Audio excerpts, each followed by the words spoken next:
For Serena Williams, the 2000s was a very successful decade that saw her win 10 Grand Slams, stay at world number 1 for 63 weeks, and complete a Serena Slam. However, few put her name in the conversation of all-time greats and legends. In the next decade, she upped the ante and changed the outlook of her whole career, being mentioned as not only one of the greatest tennis players of all time, but the greatest athlete ever. This is how Serena Williams became the GOAT in the 2010s. Serena, heading into the decade's first major, the Australian Open, had a chip on her shoulder with the 2009 US Open controversy still heavily present on everyone's minds. She quickly changed the narrative, taking home both the singles and doubles title, doing so extremely taped up. After a close French Open loss to eventual finalist Sam Stosur, Serena defended her Wimbledon title, passing Billie Jean King with now 13 Grand Slams. With this win, Serena was seen as the undisputed best active women's player and looked in good shape to add to her legacy in the upcoming US Open. However, these hopes were thrown out the window on July 7, 2010, when Williams stepped on a piece of glass in a Munich restaurant. Although she thought nothing of it at the time, even playing an exhibition match the very next day, the issue was extremely serious as her right foot had been lacerated by the glass. The cut required 18 stitches and 2 operations on her right foot. Complications from the second operation caused her to suffer from a pulmonary embolism in February of 2011, having numerous blood clots in her lungs. Soon after, she underwent emergency treatment for a hematoma she suffered as a result of her treatment for the embolism.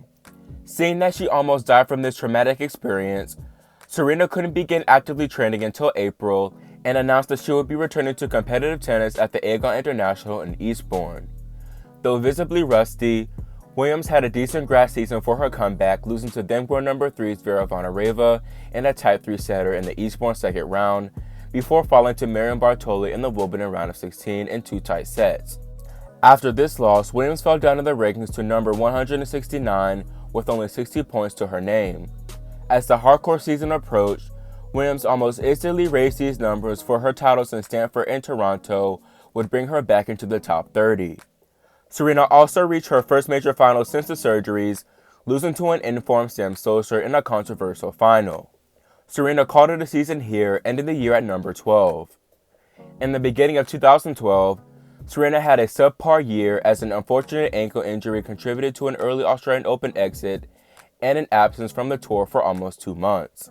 After a Miami Open quarterfinals loss to Caroline Wozniacki, Williams went on an absolute tear, dominating the fields in both Charleston and Madrid for her first clay court title since 2008.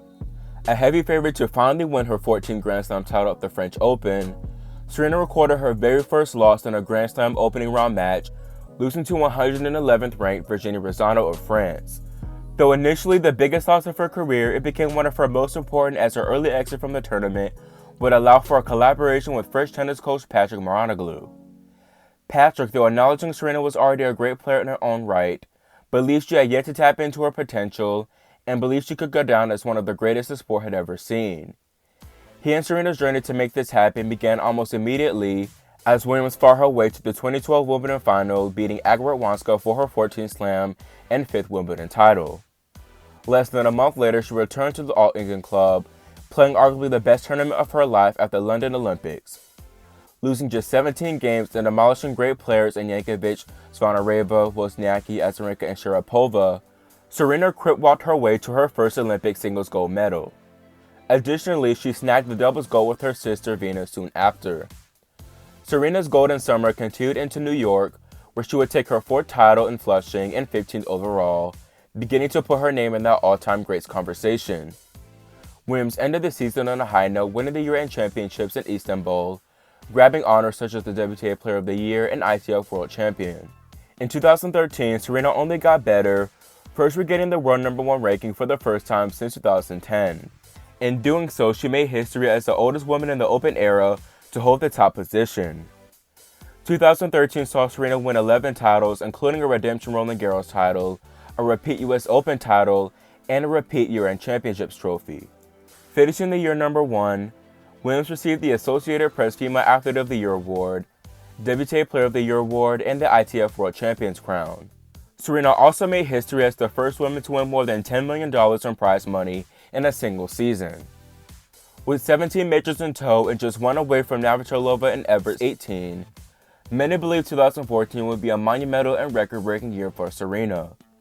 It didn't appear this way at all, for she suffered shock early losses to Ivanovic at the Australian Open, Muguruza at the French Open, and Cornet at Wimbledon. Being the natural-born fighter she is, Serena flipped the script in the U.S. Open Series, winning both Stanford and Cincinnati to give her that much-needed confidence boost heading into the year's final major. Successfully continuing her momentum, Serena breezed to her 6th U.S. Open title, not dropping one set in her 7 matches. Because she had won the U.S. Open Series, Serena collected $4 million, the biggest payday in tennis history at the time. She also three-peated at the year-end championships, finishing the year ranked number 1, winning the WTA Player of the Year and ITF World Championship honors. Seemingly gotten the monkey off her back from winning 18, a pressure-free Serena immediately reached another major final at the 2015 Australian Open, overcoming a viral illness to beat Maria Sharapova in straight sets. With the victory, she won her 19th slam, passing Martina and Gracie in the major count. After this, many began saying, "Steffi's next." Before attempting to catch Graf, the American experienced a big life moment in her return to Indian Wells after her and her family were racially harassed in 2001. After that emotional tournament, Serena won the Miami Open title, a week that saw her win her 700th career match and record her 8th title in Key Biscayne. Fast forwarding to Roland Garros, Serena played by far her most adversity-filled and dramatic Grand Slam in her entire career, overcoming near losses and a severe illness to capture her 20th major. Besides upping her slam count, this tournament was historic for Williams, becoming the first woman in the Open era to win 50 matches at all 4 of the Grand Slams. Additionally, she became just the 3rd player in history to win each major at least 3 times. Coming into SW19, Serena looked to complete her 2nd Serena Slam, a feat in which a player holds all 4 majors at once. Able to overcome both the crowd and the pressure of trying to win the Serena Slam, Williams won the title, claiming her 21st major, moving her just 1 away from Graf's record. The win also set Serena up for an even bigger feat, the calendar slam. Only 3 players in the open era have won all 4 majors in a calendar year, Steffi Graf last doing this in 1988. If Serena could pull off this feat and tie Steffi's slam count at 22, she would cement herself as arguably the greatest female tennis player of all time. With this much on the line, the 2015 US Open was by far Serena's most nerve-wracking slam from start to finish, as you can see the pressure from everywhere in her 5 match wins leading up to the semifinals. Going up against 47th ranked Roberta Vinci, a 5th consecutive major finals was almost a guarantee for Williams. However, the Italian would shock the world, pulling off the biggest upset in tennis history to take away any calendar slam hopes. This loss was extremely disappointing for Serena, as she felt as though she let everyone down. Mentally and emotionally drained, Serena took the rest of the year off, capping off a stellar year with the year-end number 1 ranking, WTA Player of the Year award, ITF World Champions crown, and the Sports Illustrated Sportsperson of the Year honor. After a well-rested offseason, Serena restarted her chase for 22, coming close, but falling in the 2016 Australian Open and French Open finals to Angelique Kerber and Garbine Muguruza respectively. She got her revenge over Kerber in Wimbledon that same year, beating the German in the finals to finally grab her 22nd major, equaling Graf for the Open era record. This win not only meant a lot for Serena herself, but for the public's perception of her. Giant sports brand Nike, who sponsors great athletes like James, Jordan, and Ronaldo, not only called Serena the greatest female athlete ever, but simply the greatest ever. 6 months after this triumph, the American passed Graf at the 2017 Australian Open, beating Sister Venus in the finals. And getting number 23 and holding the Open era record, it became even less of a debate of who the greatest was, and at the rate she was going, we could see her overtake Court's all-time record of 24 that same year. Or so we thought. Through an accidental Snapchat, we later found out that Serena was 2 months pregnant and when winning the Aussie Open, taking the remainder of the year off to give birth to her daughter Olympia. She would also get married to Reddit co-founder Alexis Ohanian that November, but things were all sunflowers and daisies for the 23-time major champion. After Olympia was delivered by emergency C-section on September the 1st, Serena began experiencing shortness of breath, and doctors later found blood clots in her lungs. She ended up spending the first 6 weeks of motherhood bedridden. After this unexpected delay, Serena officially returned to the WTA Tour in March of 2018 at Indian Wells. After 2 wins here and 2 losses with one in Miami, Williams made the decision to spend a month training at the Mouranoglou Academy in France to be ready for her comeback slam, the 2018 French Open. Serena surprised many with her performance here, making the second week after beating Ash Barty and Julia Gerges in the second and third rounds. However, Williams overdid it in playing doubles with her sister Venus as well, creating a pectoral injury that forced her out of the tournament.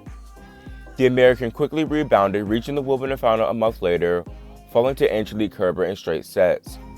In that year's US Open, a much fitter Serena looked primed for 24 with an impressive finals run, but her opponent Naomi Osaka was far too good, and the 23-time major champion did not really show up. After a globally controversial final, Williams took the rest of the year off and came back refreshed in 2019. However, untimely injuries prevented her from going deep in the year's first two majors.